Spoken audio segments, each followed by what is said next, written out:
নমস্কার বন্ধুরা, ঐশীস কিচেনে সবাইকে জানাই স্বাগত। প্রতিদিনের মতো আজ আমি একটা নতুন রেসিপি নিয়ে চলে এসেছি। আজ আমি দেখাবো তড়কা ডাল রেসিপি। বাড়িতে খুব সহজভাবে দোকানের মতো তড়কা ডাল বানাতে পারবেন, আর এটা রুটি দিয়ে আপনারা খাবেন। রুটি দিয়ে খেলে দারুণ লাগে।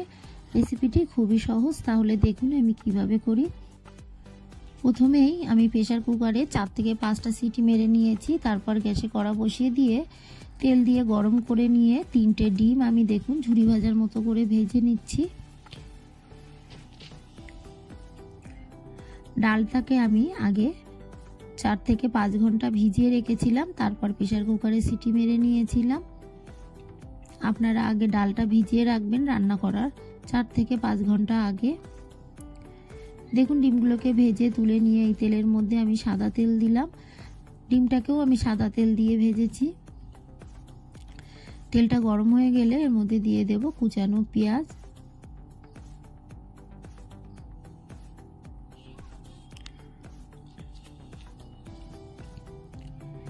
এখানে আমি 2টো পেঁয়াজ দিয়েছি। এই পেঁয়াজটাকে বেশ কিছুক্ষণ নেড়ে ভালো করে ভেজে নেব।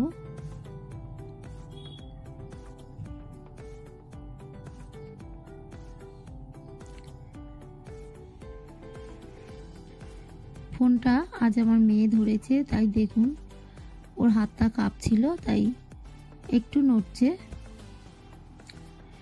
এরপর দিয়ে দিলাম টমেটো, একটা বড় সাইজের টমেটো কুচিয়ে দিলাম, দিয়ে ভালো করে নেড়ে নেব। পেঁয়াজ টমেটোটাকে ভালো করে ভেজে নেব।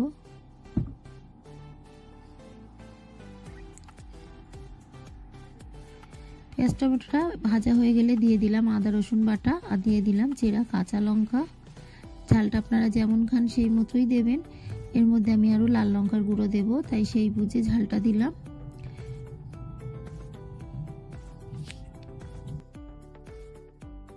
আদা রসুনের কাঁচা গন্ধ না যাওয়া পর্যন্ত আমি ভালো করে নেড়ে নিয়েছি। দিয়ে দেব এর মধ্যে লবণ, দিয়ে ভালো করে আরো বেশ কিছুক্ষণ নেড়ে আমি যতক্ষণ আদা রসুনের কাঁচা গন্ধ না যায় ততক্ষণ নাড়ব।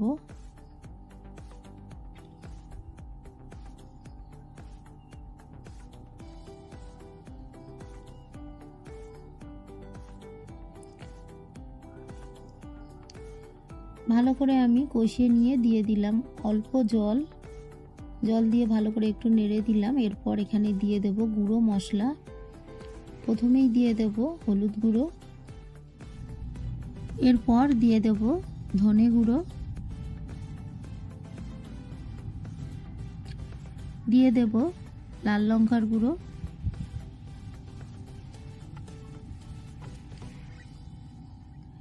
এই সময় আপনাদের বাড়িতে তড়কা মশলা থাকলে দেখবেন তড়কা মশলার প্যাকেট দোকানে পাওয়া যায়, দোকানে চাইলেই দিয়ে দেবে। এখানে দিয়ে দেবেন 1 টিস্পুন তড়কা মশলা, দিয়ে ভালো করে কষিয়ে নেবেন।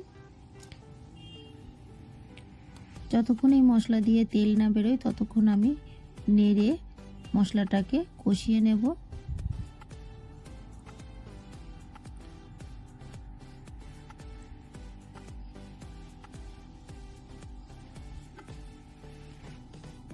ভালো করে আমি কষিয়ে নিয়েছি। তারপর দিয়ে দিলাম তড়কা ডাল।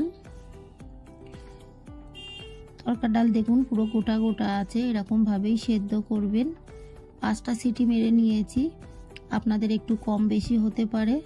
আমি শুধু তড়কা ডাল দিয়েছি, আপনারা চাইলে এর মধ্যে একটু ছোলার ডাল দিতে পারেন। আমার ঘরে ছিল না তাই আমি দেইনি। একটু ছোলার ডাল দিলে গ্রেভিটা বেশ ঘন হয়, খেতে দারুণ লাগবে।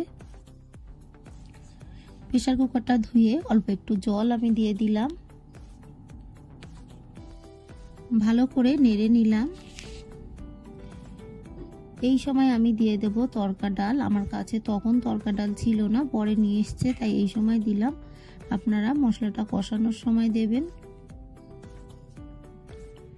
ভালো করে মিশিয়ে নিয়ে ফুটতে দেব। ফুটে উঠলে দিয়ে দেব ভেজে রাখা ডিম। 300 গ্রাম তড়কা ডালে আমি 3টে ডিম দিয়েছি। আপনারা যতটা চান বা ডাল আপনাদের যতটা থাকবে সেই মতোই ডিমটা দেবেন। তড়কা ডালে ডিমটা একটু বেশি দিলে খেতে দারুণ লাগবে। ফুটে উঠলে দিয়ে দেব কুচানো ধনে পাতা। যেহেতু শীতের সময় তাই একটু বেশি করেই ধনেপাতা দিলাম।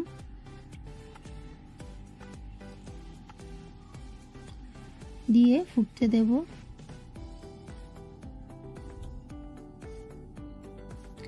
বেশ কিছুক্ষণ আমি ফুটিয়ে নিয়েছি।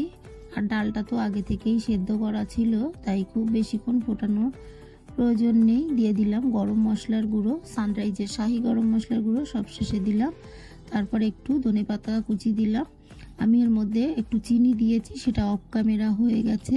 আপনারা একটুখানি চিনি দেবেন, তাহলে স্বাদটা ব্যালেন্স হবে। অল্প চিনি দেবেন, তরকা ডালে খুব বেশি মিষ্টি দেয় না। আর যারা মিষ্টি খান না তারা দেবেন না। ভালো করে মিশিয়ে নিয়ে একটু ফুটিয়ে নিয়ে নামিয়ে নেব। গ্রেভিটা এখন যতটা দেখছেন, এটা নামিয়ে ঠান্ডা করার পর কিন্তু এতটা গ্রেভি থাকবে না। আমি আরও বেশ কিছুক্ষণ ফুটিয়ে নিয়ে নামিয়ে নিয়েছি। দেখুন গ্রেভিটা কতটা আছে। বাড়িতে গরম গরম রুটির সঙ্গে খাবেন খুব সহজভাবে তরকা ডাল বানিয়ে, দেখবেন খেতে পুরো দোকানের মতোই লাগে। আমার এই সহজ রেসিপিটি আপনাদের ভালো লাগলে প্লিজ আমার চ্যানেলটিকে সাবস্ক্রাইব করে পাশে থাকা বেল আইকনটি ক্লিক করে দেবে, তাহলে আমি যখন কোনো নতুন ভিডিও ছাড়বো আপনাদের কাছে পৌঁছে যাবে। রেসিপিটি ভালো লাগলে একটা লাইক করতে ভুলবেন না। রেসিপিটি কেমন লাগলো আমাকে কমেন্ট করে জানাবেন। ভালো থাকবেন, সুস্থ থাকবেন।